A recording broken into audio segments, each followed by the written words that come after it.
तो शिवाजी महाराज इसके संस्थापक थे, जिनका जन्म 6 अप्रैल 1627 ईस्वी में शिव में ने दुर्गगढ़ के किले में हुआ था। और कुछ सूत्रों के अनुसार इनका जन्म 19 फरवरी 1630 में भी बताया गया है। ठीक है, आगे बढ़ते हैं। शिवाजी के पिता का नाम शाहजी भोसले, माताजी का नाम जीजाबाई था। शिवाजी के गुरु कोंडदेव थे। गुरु कौन थे? कोंडदेव थे। आध्यात्मिक क्षेत्र में शिवाजी के आचरण पर गुरु रामदास का काफी प्रभाव पड़ा था।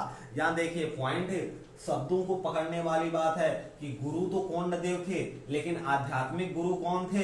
तो रामदास थे, क्योंकि आध्यात्मिक क्षेत्र में रामदास जी का प्रभाव पड़ा था। तो शिवाजी के आध्यात्मिक गुरु कौन? बिल्कुल रामदास जी, बिल्कुल सही। और आता है अपना सवाल कि शिवाजी के आध्यात्मिक गुरु का क्या नाम था? कोंडदेव, रामदास, दोनों या इनमें से कोई नहीं? तो कोंडदेव गुरु हैं, बिल्कुल सही बात है। और ये दोनों गुरु हैं, ये भी सही बात है। लेकिन सवाल यहाँ पे आध्यात्मिक पूछा गया, शब्दों को पकड़ेंगे तो कौन होंगे भाई? Ramdas ji, option number B. तो इसका जवाब तो हमने दे दिया, लेकिन अगला सवाल आपके लिए रहेगा और अगले सवाल तक सही जवाब आपका हो। एक ही बार देखना है, पीछे पलट के नहीं आना है। एक ही बार में देखते हैं कितना सही जाते हैं। ठीक है, शिवाजी का विवाह साईबाई निम्बालकर के साथ 1640 में हुआ था। शाहजी ने शिवाजी को पूना की जागीर प्रदान करके स्वयं बीजापुर के रियासत में नौकरी कर ली। अपनी सैनिक अभियान के अंतर्गत 1644 में शिवाजी ने सर्वप्रथम बीजापुर के तोरण नामक पहाड़ी किले पर अधिकार किया था। पहली बार तोरण नामक किला जीता था। और 1656 में शिवाजी ने रायगढ़ को अपनी राजधानी बनाई। अब आपके लिए यहाँ दूसरा क्वेश्चन है। उम्मीद है कि आपने ध्यान से सारे पॉइंट देखे होंगे। तो शिवाजी ने जो पहला किला जीता था, तोरण का किला, वो किस सन में जीता था? ऑप्शन आपके सामने है और आंसर इसका आप कमेंट बॉक्स में बताएंगे। बिल्कुल, और ये आपके लिए, मेरे लिए कुछ नहीं, आप देखेंगे, आपकी प्रैक्टिस होगी, आपका माइंड। देखिए, आपको भी पता है कि माइंड में होते हैं न्यूरॉन्स, और न्यूरॉन्स जब एक्टिव होंगे तभी हमारा ब्रेन सही से चलेगा। और अपने से एक्टिव होने वाले तो है नहीं, तो प्रेशर देना पड़ेगा। जब तक लोड नहीं पड़ेगा तब तक कार्य सही से नहीं होगा। अब अगले पैरे के लिए क्या है?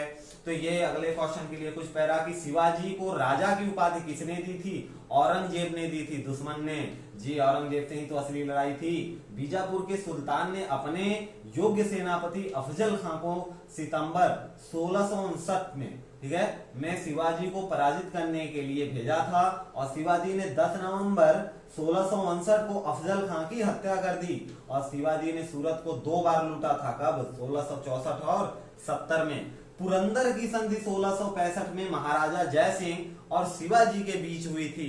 और इसी क्रम में आ गया आपका तीसरा क्वेश्चन कि शिवाजी ने सूरत को पहली बार कब लूटा था? देखिए, शिवाजी ने सूरत को 2 बार लूटा था, लेकिन आपसे पहली बार पूछा गया है कि कब लूटा। ऑप्शन आपके सामने है, तो उम्मीद है कि जवाब आपका बिल्कुल एक बार में सही आएगा। अगर थोड़ा सा भी मिस्टेक रह गया या मजा आ रहा है जवाब सही है, तो फिर आगे बढ़ते हैं और देखते हैं कि इस बार क्या आता है आपका जवाब। 1672 ईस्वी में शिवाजी ने पन्हाला दुर्ग बीजापुर से छीन लिया। और 5 जून 1674 को शिवाजी ने रायगढ़ में वाराणसी के प्रसिद्ध विद्वान गंगा भट्ट द्वारा अपना क्या किया? राज्याभिषेक करवाया। और ये गंगा भट्ट जी मूल रूप के महाराष्ट्र के सम्मानित ब्राह्मण थे, जो लंबे समय से कहाँ रह रहे थे? वाराणसी में। शिवाजी को औरंगजेब ने 1666 ईस्वी में जयपुर के महल में कैद कर लिया था, जहां से वो मिठाई की टोकरी में, जी बिल्कुल कहानी याद आ गई होगी, 16 अप्रैल 1666 को भाग निकले थे मिठाई की टोकरी में बैठकर। और यहाँ चौथा क्वेश्चन आपके सामने, गंगा भट्ट मूल निवासी कहाँ के थे? ये वही विद्वान जिसे महाराजा शिवाजी ने अपना क्या किया? राज्याभिषेक करवाया था। तो मूल निवासी कहाँ के थे, ये आपको बताना है। चलते हैं अगले क्वेश्चन पे, अगले पॉइंट पे। तो मात्र 53 वर्ष की अवस्था में 3 अप्रैल 1680 को शिवाजी की मृत्यु हो गई। शिवाजी के मंत्रिमंडल को अष्टप्रधान कहा जाता था। अष्टप्रधान में पेशवा का पद सर्वोच्च होता था। सम्मान शिवाजी के दरबार में मराठी को राजभाषा के रूप में प्रयोग किया जाता था। पागल सेना को क्या बोलते थे भाई? पागा सेना को, नियमित घुड़सवार को पागा सेना, और अस्थायी घुड़सवार को क्या? सिहलदार बोला जाता था। और पैदल सेना को पैदल। और शिवाजी को तोपें किसने दी थी? तो शिवाजी को तोपें अंग्रेजों ने प्रदान की थी, ये क्वेश्चन आया हुआ है। तो यहां से बनता है आपका 5वां क्वेश्चन। तो उम्मीद है कि आपने ध्यान से देखा होगा पॉइंट। शिवाजी के दरबार में भाषा कौन सी थी? शिवाजी की राज दरबारी भाषा कौन सी थी? और ये तो बहुत ही आसान आंसर है, मराठा सम्राट जिसके थे। तो आंसर क्या है? बिल्कुल सही आंसर है, वही जो आप सोच रहे हैं। शिवाजी, अगला पॉइंट, शिवाजी की कर व्यवस्था मलिक अंबर, ये ध्यान रखेंगे कि शिवाजी की जो कर व्यवस्था थी वो मलिक अंबर के कर व्यवस्था पर आधारित थी। ठीक है, शिवाजी ने रस्सी द्वारा माप की व्यवस्था के स्थान पर काठी एवं मानक छड़ी का प्रयोग आरंभ किया।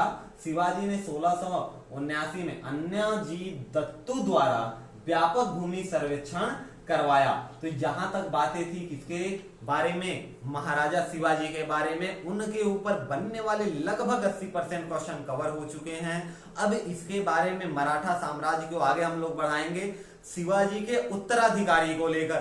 ठीक है, तो अगला पॉइंट, अपना अगला वीडियो रहेगा मराठा साम्राज्य के उत्तराधिकारी। ऐसे ही बिल्कुल पॉइंट टू पॉइंट बात होगी और उसके बाद क्वेश्चन बनाएंगे ताकि अपने आई की लेवल को भी हम लोग देख सकें। तो यहां तक बने हैं, एक लाइक तो बनता है, शेयर कर दीजिए, सब्सक्राइब कर लीजिए ताकि अगली बार फिर से आपसे मुलाकात हो। इंस्टाग्राम, टेलीग्राम पे भी आप जुड़ सकते हैं, लिंक आपको डिस्क्रिप्शन में मिल जाएगा ताकि वहां पे भी समय समय पे क्यूज होते रहते हैं, वहां भी आप जुड़ सकें। ठीक है, मिलते हैं, जय हिंद।